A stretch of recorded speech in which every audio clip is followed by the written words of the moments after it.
Hey guys, welcome back to our next podcast on our continuing discussion of Augustine's on free choice of the will. What I wanted to do first, before we got to the next section, was sort of to revisit the discussion from our last podcast. And something I felt like we got hung up on was trying to understand the hierarchy of beings for Augustine. And do you recall how we sort of mapped that out? Because the reason why I bring this up is that we had some trouble understanding it. And it's very complicated, right? But do you remember how we sort of set up what was below and above man and how we sort of schematized all of that? Yeah, I mean, I think that the way that we were doing it was almost like a high school biology poster. Mm-hmm. You know, we were trying to figure out, okay, so are we the intermediate beings, you know, who are the underlings, all these different type of life forms? And I think that we were starting to get at reason had a lot to do with it. All right, so what did we say man was? I think we essentially distilled man as being composed of three constitutive elements, right? Right. And what were those?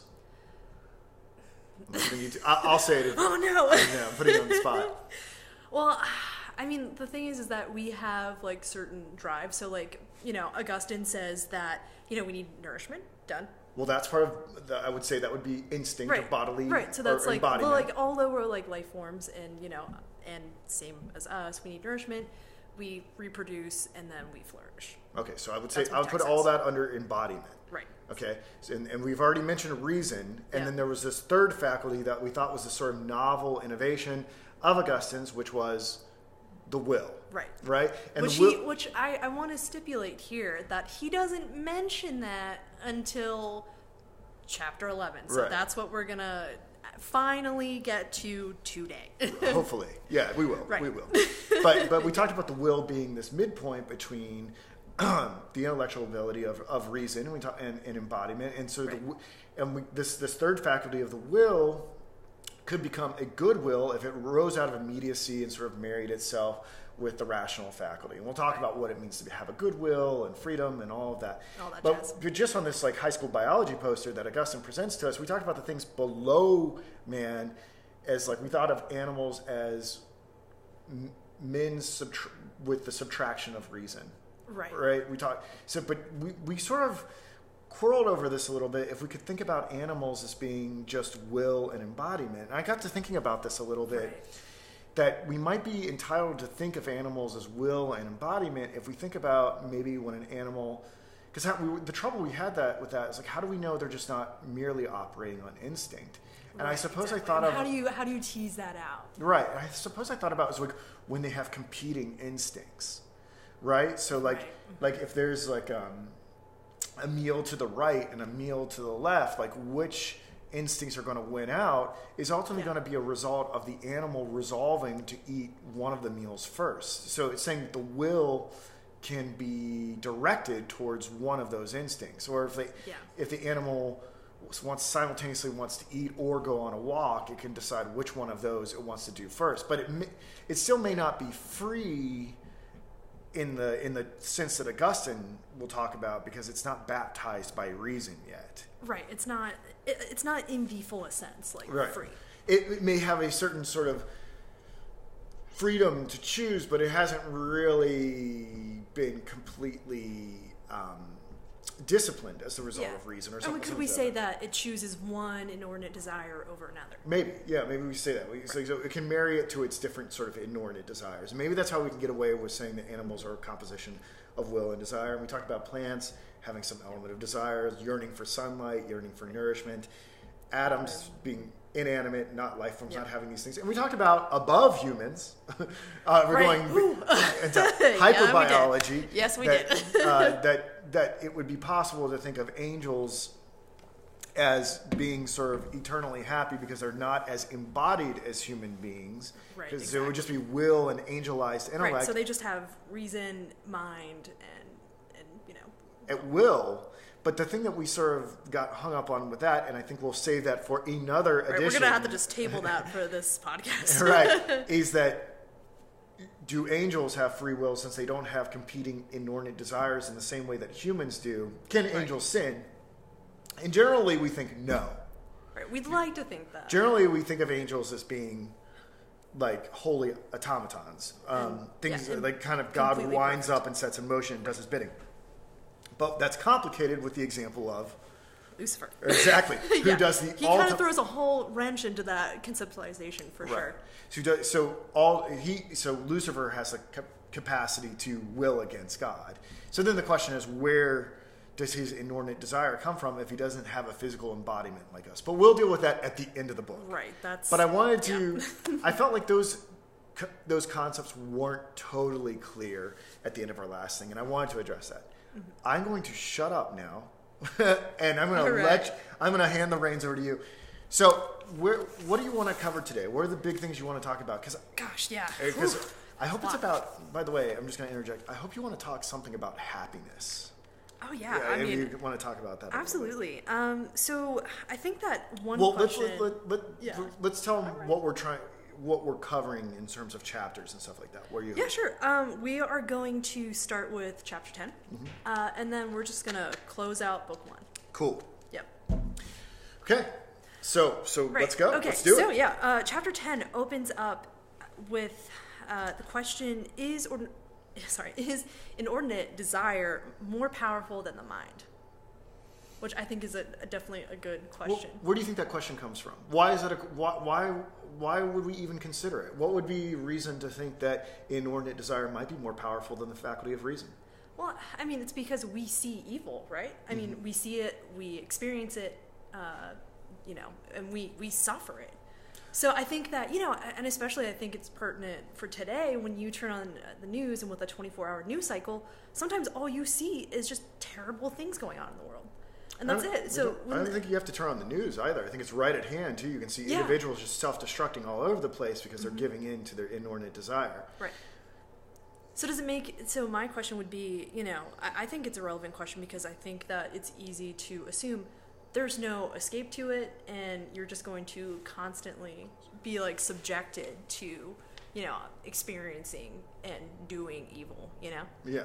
Well, what would be problematic about desire being so powerful? And I think, why does Augustine have to ask this question? And it's easy for us to get hung up on it, but he pretty much says that reason is, predominant over inordinate desire. So in that sort of chart that we created, right, it would be completely contrary to the natural order and to the way the eternal law orders things for inordinate desire to override virtue and reason. But it happens all the time, right? Right. So I guess what you could say is, well, that's not a good enough reason if because we see that inordinate desire is constantly overtaking reason. I guess the reason why I think it's a function of how long can it be sustained. Right. Well, the reason why I'm making a big deal about this, why inordinate desire can't have that much control, because if inordinate desire does, then Augustine can't account for why individuals sin, right? Right. So inordinate desire can't be that powerful. There has to be a reason, but also a will that can resist the inordinate desire. Otherwise, we're not going to be distinguishable from the dumb animals, right? Exactly. And the dumb animals supposedly don't sin, right? Because they don't have the option to turn away from reason. There's the temporal aspect we need to keep in mind too, right? So if inordinate desire is totally bound up in, temporal things, those temporal things change.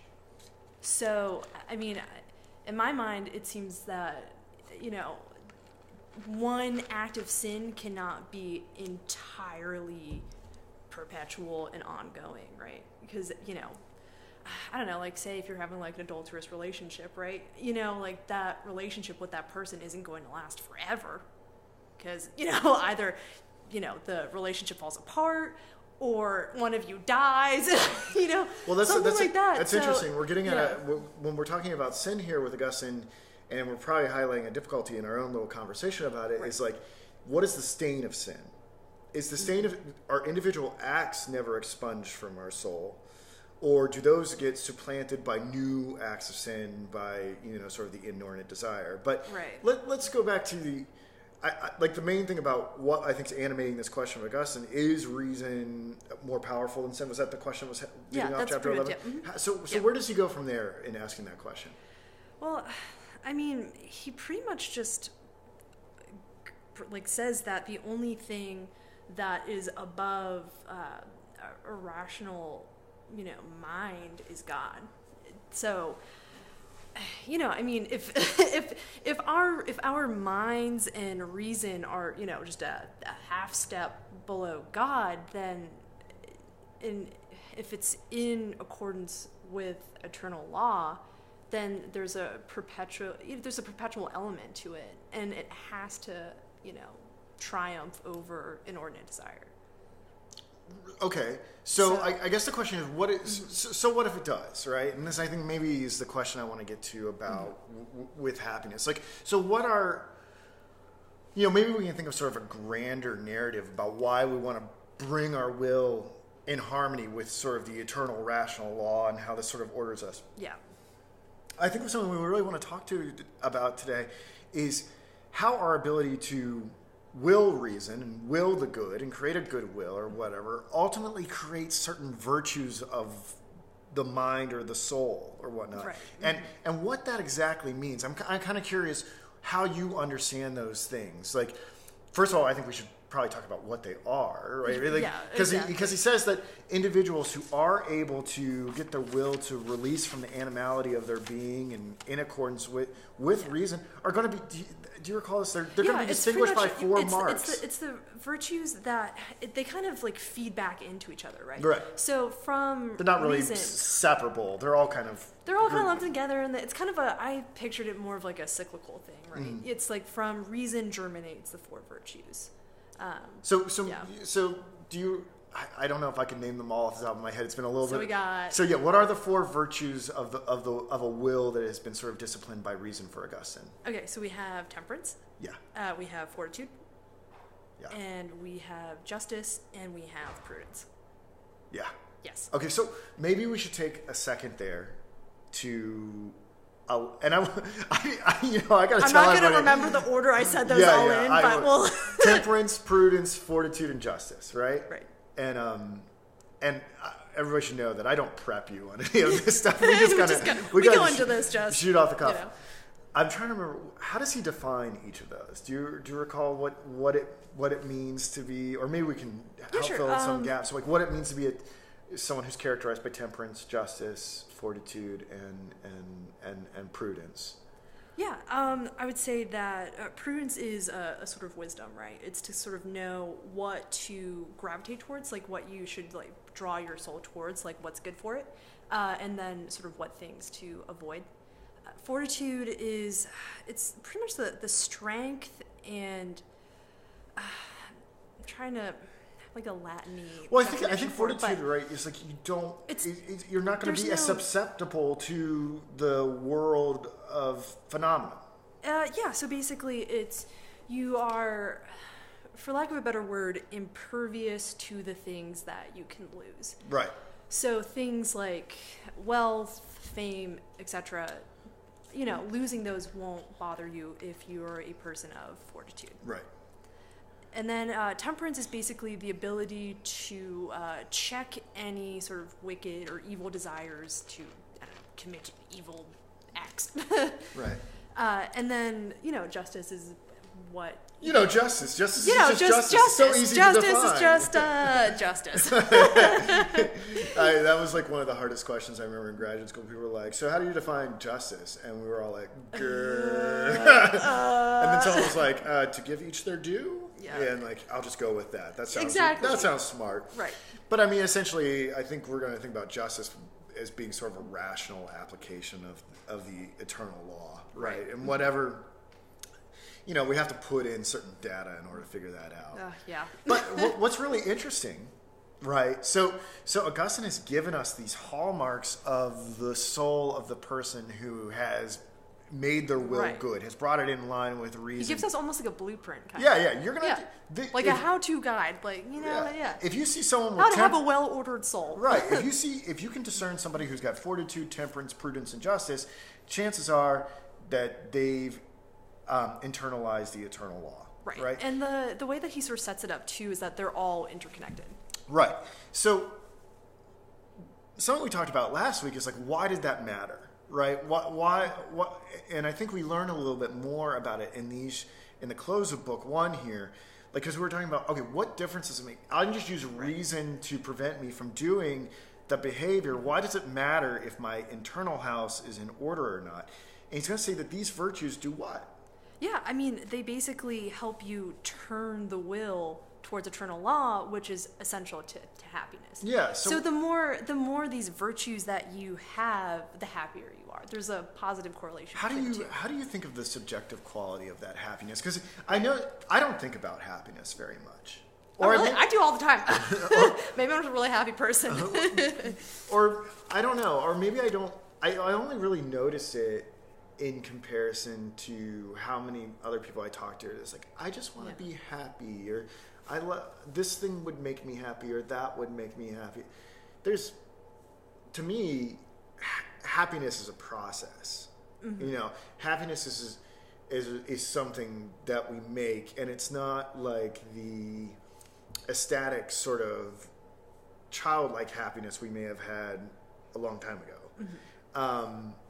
But that doesn't seem to be the popular notion of happiness. And when I don't know bliss. This doesn't seem, this type of happiness that Augustine's talking about doesn't seem like the bliss that everyone in our culture is chasing.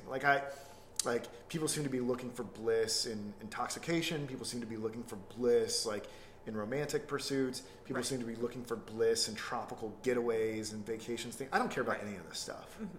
Maybe I'm demented or something like that, but I don't care so much about bliss. But this experiencing virtue or enacting these virtues, that I care about.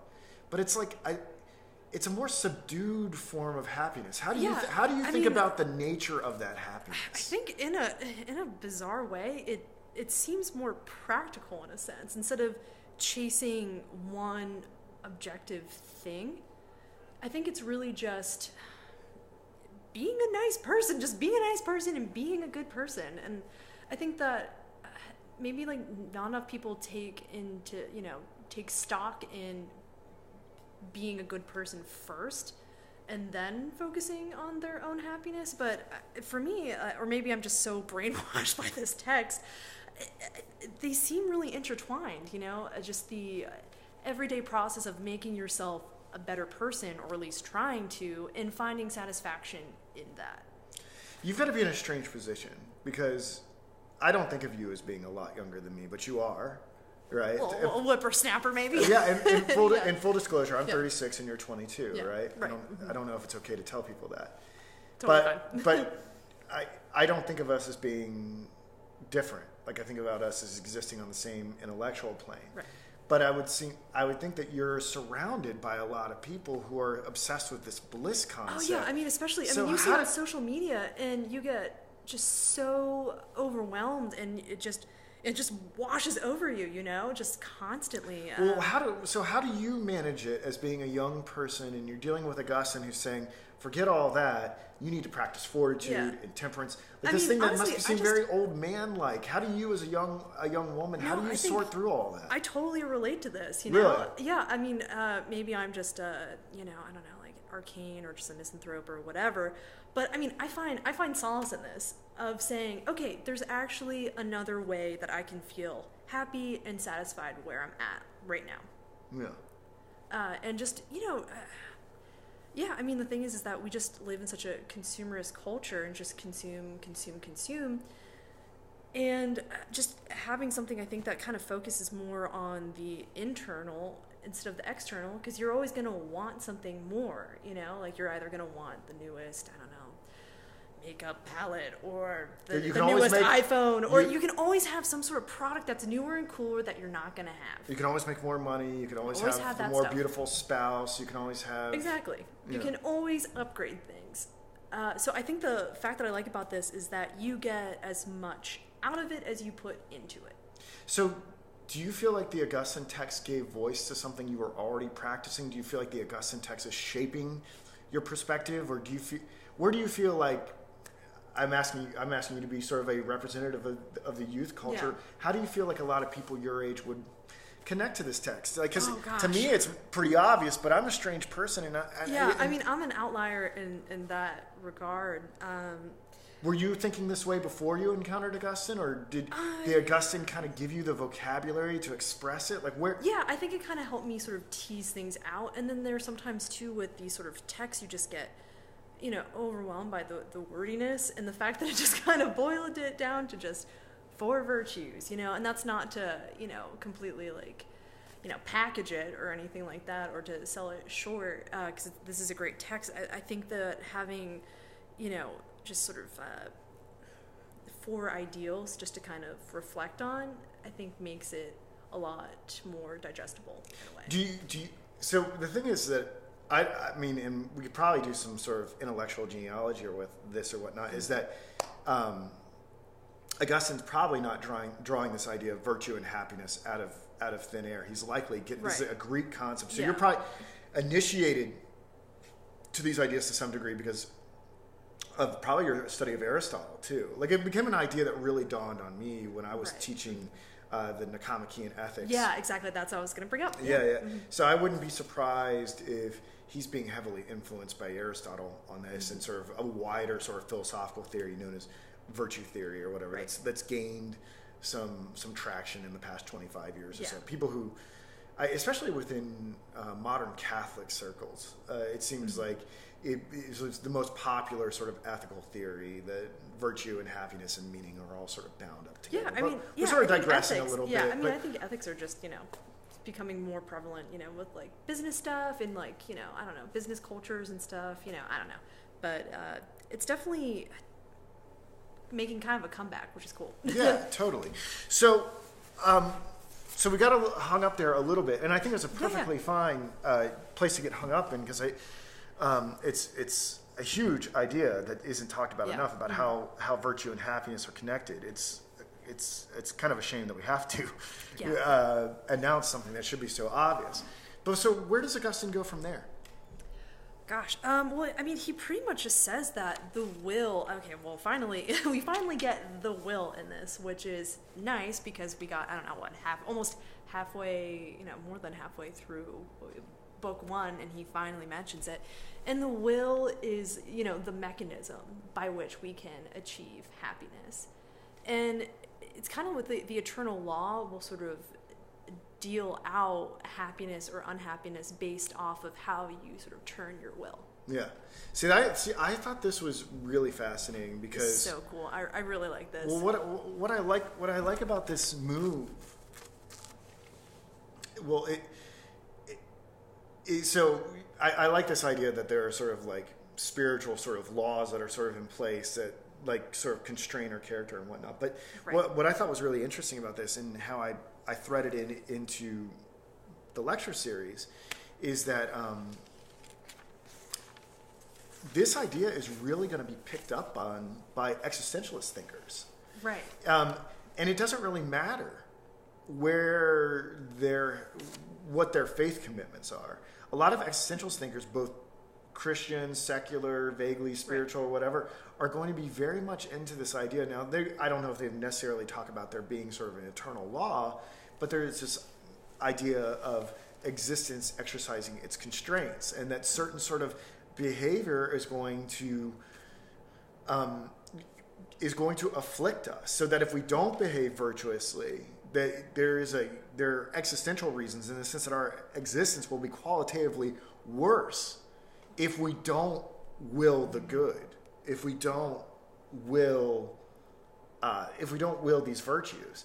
And I think it's really fascinating to think about how these thinkers that I'm not sure how familiar Kierkegaard was with Augustine or Simone de Beauvoir was with Augustine or anything, but how they kind of hit on these things in each other's thoughts. It makes me really want to map it all out, and create this crazy sort of complex, because they're branching off from one another, and I don't even know if they know that they're doing it. Right, and it's something kind of like inherent, right? Yeah. Or like inherent, or like maybe even like, dare I say, like intuitive about it. Well, it's beautiful to see them reach the same conclusions apart from one another, which makes you start to think about is all of philosophy going to the same place, which is a huge question, right? Mm-hmm. Like, yeah. right, like is philosophy ultimately dismembered and sporadic and disjointed? Yeah, totally just like all over the place, or is it a unified whole?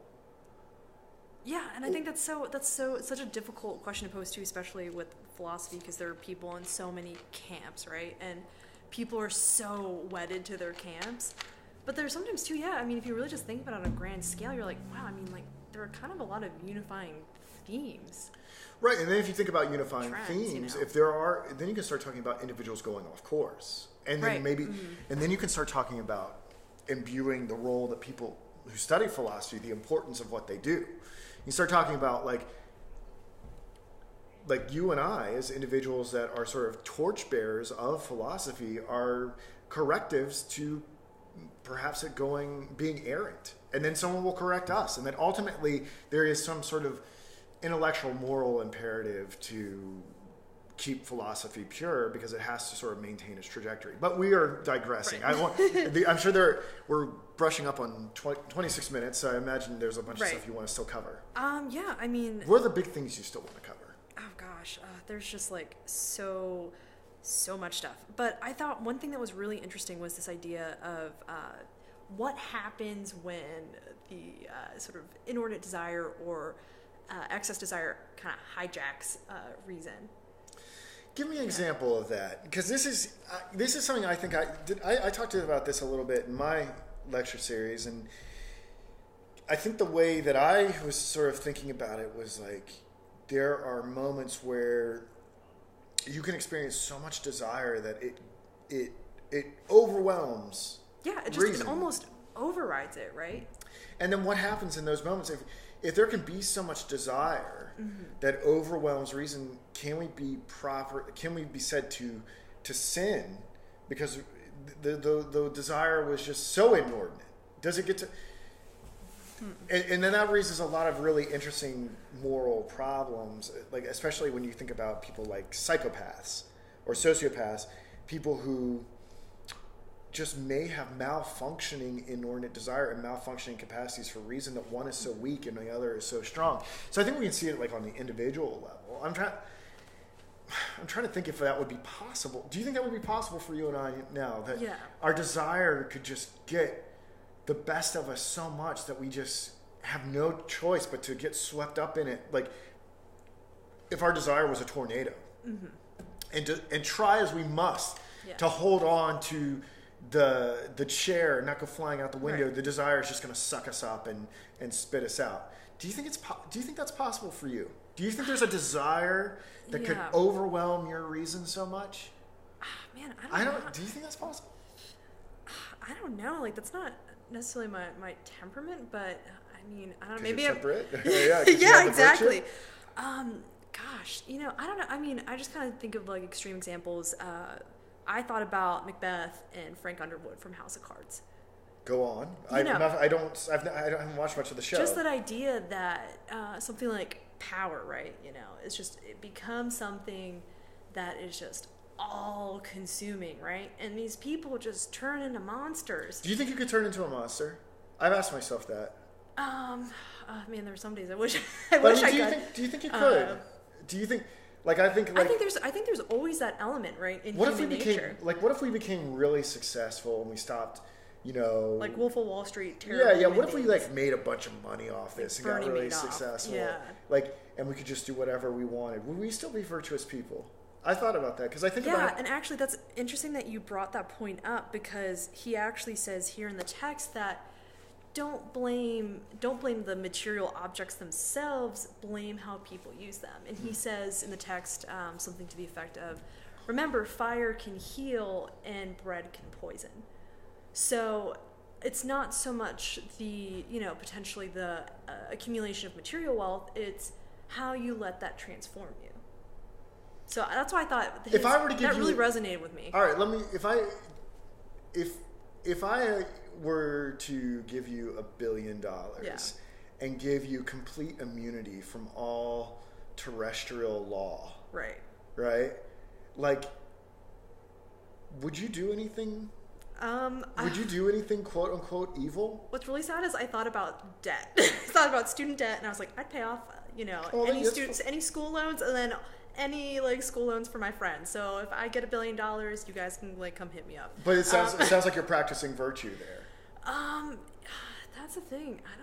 I feel like I'd get bored. I feel like realistically, I'd get bored. It goes back to that. I'd buy like it goes back to that my ring McMansion, and I don't know. I think there's something to be said about sort of like you get like that, like an ennui or like sort of like a boredom with money. Like I think of Dangerous Liaisons, where they're like super rich, they're super wealthy, but they're bored.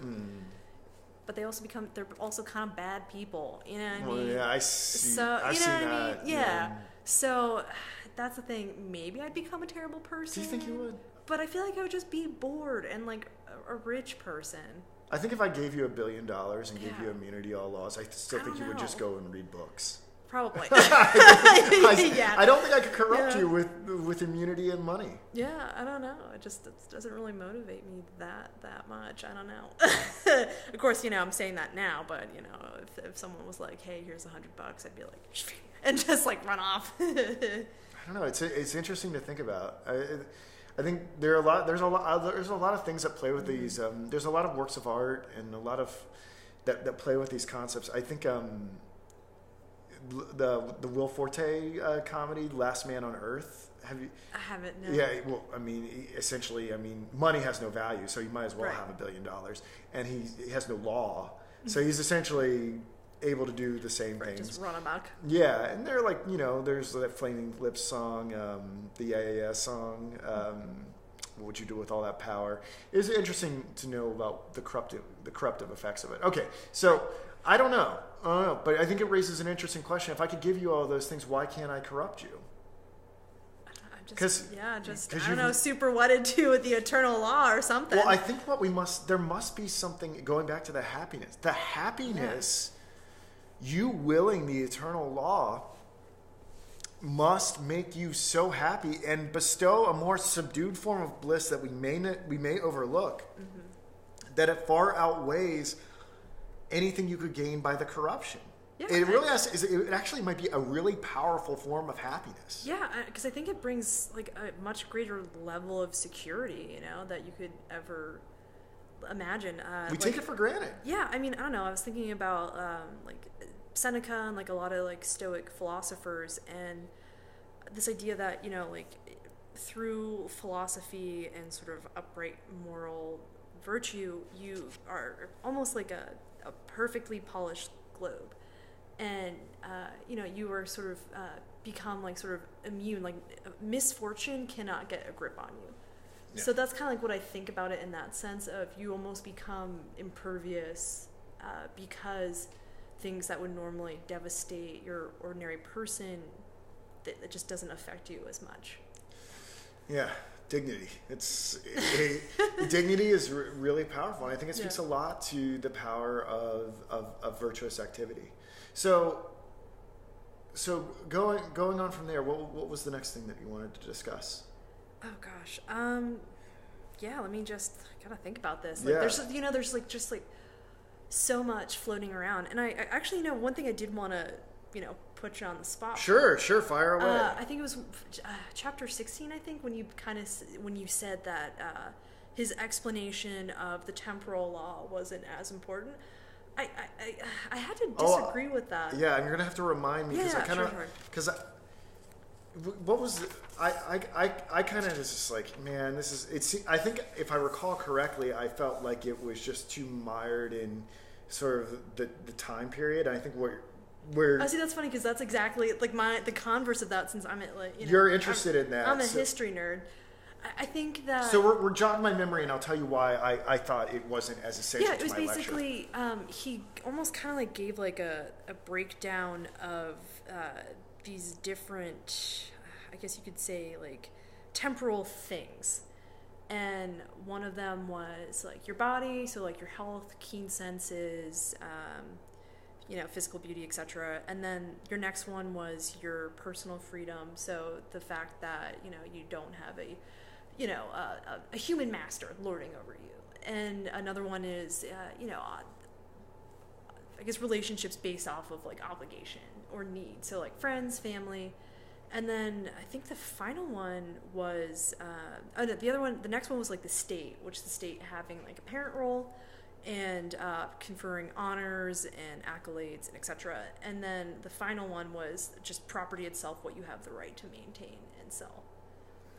And I thought that was, I know that like you didn't really seem as like into it, but I thought it was such an interesting way because I couldn't help but wonder if that's how people sort of framed their world, you know, and if that was like the social hierarchy that they explain how all those things fit together, because I really do need you to jog my memory, because I really did neglect it. Mm-hmm. Why are all those things that Augustine mentions, where is this chapter 16 that he does? It's pretty much chapter 15, chapter 16 of book 1. Yeah. So he talks about what is the right sort of relation to friends, what's the right relationship to the state and honors. He basically calls those temporal things, and that is what temporal law concerns. Yeah. And this was something that you kind of just were like, psh, like, well, I'm just not so interested. Well, I'm interested. So I guess the thing is, for me, is like temporal law ought to be ordered in such a way that it mirrors eternal law. Right. Both within, so whatever the cultural things were going on at the time, that just seemed like sort of ornamentation to me. Really? That's so interesting, because I almost... Or do you think the things that he enumerates are really important. extensions of the eternal law? You know, I actually thought that it was... the one thing that I kind of latched onto was Evodius was saying that these temporal things have a beauty of their own. So there's some acknowledgement, you know, that these things are important. So that's why are they important? What makes them important? I mean, I'm not trying to be defensive. Absolutely. Teach me something. No, I mean, the way that I saw it was it's almost stepping into their worldview, right? Okay. Because, you know, I think, well, I don't know if we have as much as now, but yeah, civic identity was super important. You know, just the idea that if you were, you know, literate or educated or wealthy, there was a really good chance that you participated in, you know, your town or city.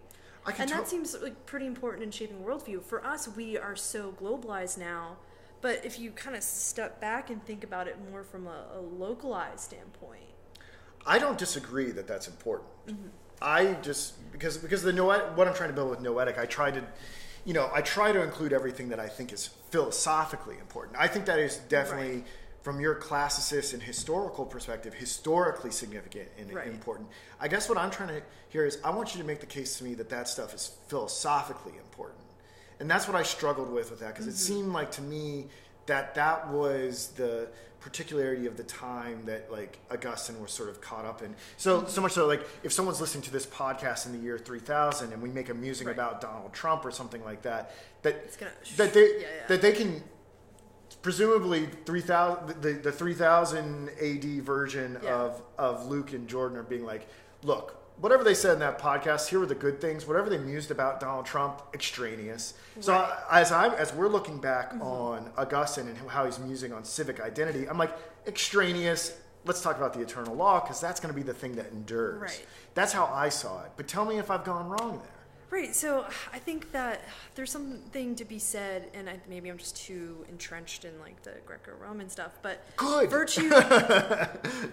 virtue and civic participation and being a member of your community and your family and your friends was just, I mean, it was just essential. Do you think that maybe those examples that you're talking about were ways for Augustine to communicate what the virtues look like in that scenario? Yeah, do you think that's why they're important? I think he's building it out to kind of create like a microcosm, right? For us to almost kind of like step back, almost like creating like a diorama of, okay, that's great, you know, Augustine, but how am I going to fit this into my life? I see. You know, and he kind of boxes up all these temporal everyday things, and he says they're really important, but you should never let your inordinate desires make this a point of fixation. So I think that that's kind of how he kind of, I don't know, in a way it seems to me that he's acknowledging that these are things that mean something to us on this earth. And he says, yeah, like Evodius says, you know, there's a certain beauty to them, but don't let them completely overtake your life. Totally. Like you still need those 4 virtues to be a good person and to be happy. Like make that a part of your life, but don't make them points of fixation. I'll have to revisit it. Yeah. Cool. All right, so we're at 40 minutes. So we should bring this to a close shortly. Did we cover what you had prepared for today, or was there anything else that you wanted to talk about? No, I mean, I think we kind of covered the will finally. We finally got that. The dichotomies between temporal and divine. Oh my gosh, how did I completely blank? Eternal. Thank you. We've been saying eternal a lot for the past 40 minutes. And like just the idea that the choice and the will are essential to happiness and virtue and eternal law.